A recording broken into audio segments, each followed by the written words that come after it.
नमस्ते, स्वागत है आपका चैनल पर। मैं हूं शिव मिश्रा। अयोध्या में राम मंदिर की प्राण प्रतिष्ठा समारोह में विपक्ष के कोई भी नेता नहीं गए हुए थे और कांग्रेस ने, सीताराम येचुरी कंपनी ने तो लिखित में मना किया था। उसके कारण भी बताए हुए थे।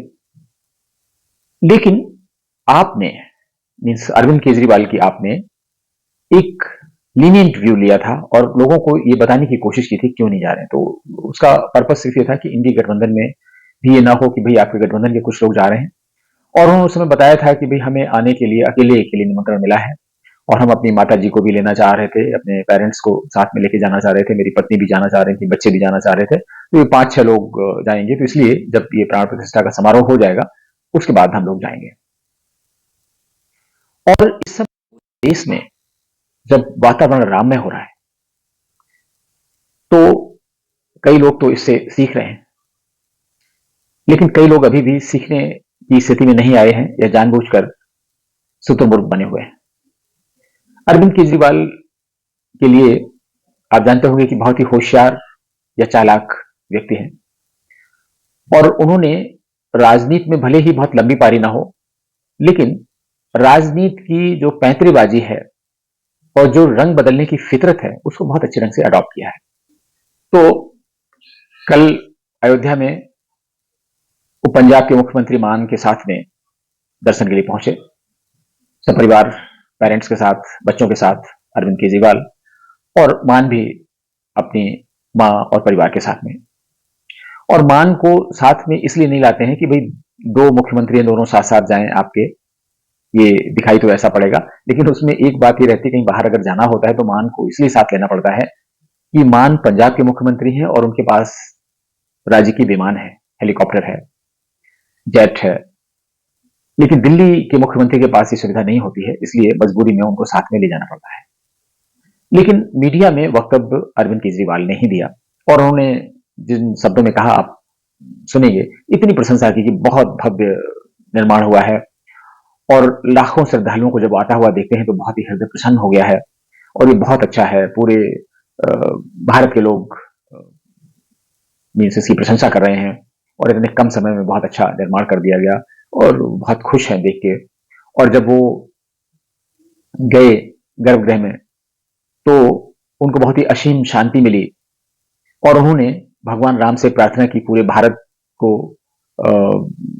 सुख समृद्ध बनाने के लिए। लेकिन आप देखें कि कुछ समय पहले ही, बहुत अधिक समय नहीं हुआ है, तब उन्होंने एक भाषण देते हुए कहा था, आज मैं अपने परिवार के साथ, भगवंत मान साहब अपने परिवार के साथ अयोध्या जी में रामलला जी के दर्शन करने के लिए आए। मेरे साथ मेरी पत्नी, मेरे माता पिता, मान साहब के साथ उनकी पत्नी, उनकी माता जी, हम सब लोगों को आज दर्शन करने का सौभाग्य प्राप्त हुआ। जब बाबरी मस्जिद का ध्वंस हुआ तो मैंने नानी से पूछा, नानी अब तो आप बड़े खुश हो गए, अब तो आपके भगवान राम का मंदिर बनेगा। कहती ना बेटा, मेरा राम किसी की मस्जिद तोड़ के ऐसे मंदिर में नहीं बसता। अभी बार बार पिछले 1 महीने से बीजेपी ने भी कहना चाहे मंदिर वहीं बनाएंगे, मंदिर वहीं बनाएंगे। हम कहते जी कब बनाओगे, कहते डेट नहीं बताएंगे, लेकिन 5 साल में, हर 5 साल में मंदिर वहीं बनाएंगे। मैं सोच रहा था कि अगर Jawaharlal Nehru ji steel authority of India की जगह मंदिर बना देते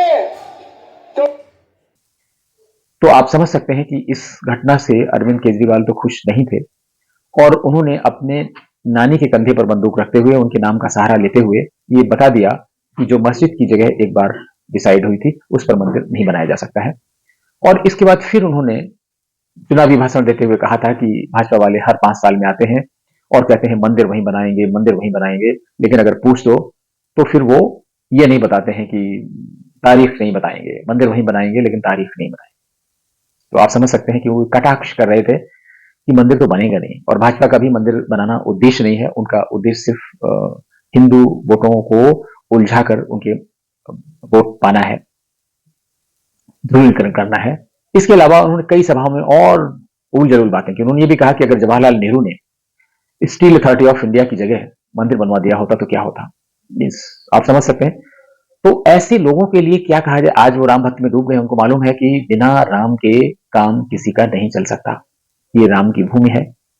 आज भी पूरे में राम राज्य की अवधारणा उदाहरण दिया जाता है अच्छे कल्याणकारी राज्य के लिए।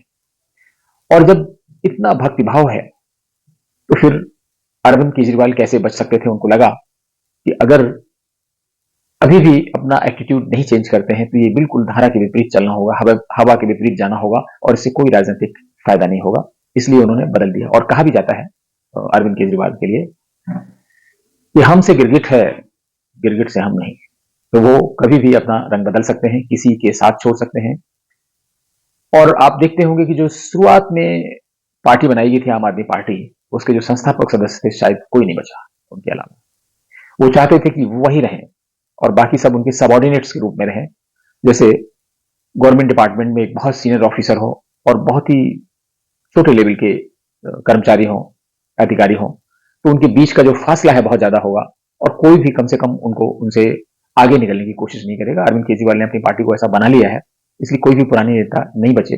और अब जो भी पार्टी में है वो उनका है, जो भी पार्टी में होगा वो उनका होगा।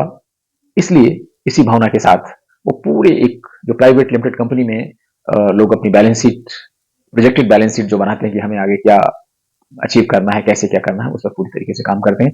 इसलिए बड़ी फ्लेक्सिबिलिटी है। आप सोचें अगर इस तरह की फ्लेक्सिबिलिटी राहुल गांधी के अंदर होती तो कांग्रेस को बहुत फायदा हो सकता था। अरविंद केजरीवाल ने कल दर्शन किए और गिरगिटिया स्टाइल में, रंग बदलने की स्टाइल में अच्छा है, ये अच्छा लगा।